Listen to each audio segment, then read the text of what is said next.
धार्मिक स्थळाजवळ QR code लावून देणगी जमा करणाऱ्या एका रॅकेटचा ATSच्या कर्मचाऱ्याने भांडाफोड केला आहे।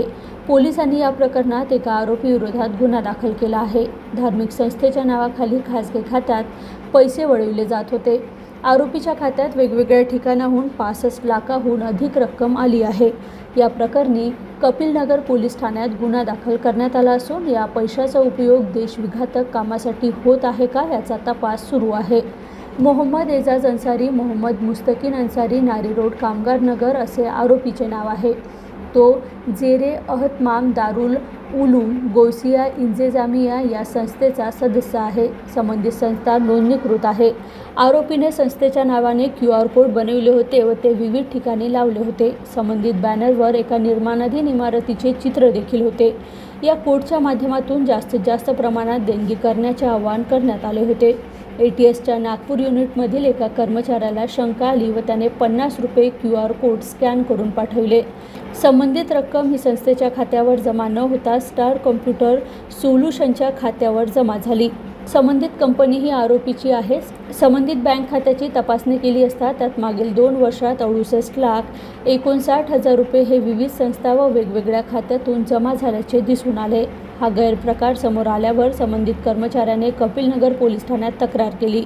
पोलिसांनी अन्सारी विरोधात भारतीय न्याय संहितेच्या अंतर्गत गुन्हा दाखल केला आहे। जेरे-अहतमाम दारुल उलूम गौसिया इंतेजामिया संस्था ही कामगार नगरमध्ये एक संस्था आहे। त्याचे जे 3 रजिस्टर्ड मेंबर आहेत। या व्यतिरिक्त त्यामध्ये त्याच ठिकाणचा मोहम्मद एजाज अन्सारी या व्यक्तीने त्या संस्थेमध्ये जे पैसे येणारे आहेत हे त्यांनी इतरत्र न जाऊ देता स्वतःचा QR स्कॅन दिला आणि लोकांना अपील केलं की या मदतसाठी जे काही मदत लागेल ती मदत तुम्ही या QR स्कॅनमध्ये पाठवू शकता।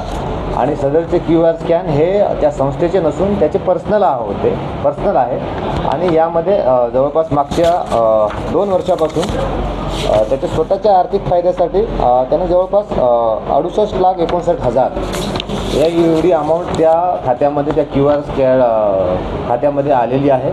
आणि आता यामध्ये पोलिसांचा तपास त्यावरून त्यांनी स्वतःच्या फायद्यासाठी करून घेतल्यामुळे त्यामध्ये त्याच्यावर दिनांक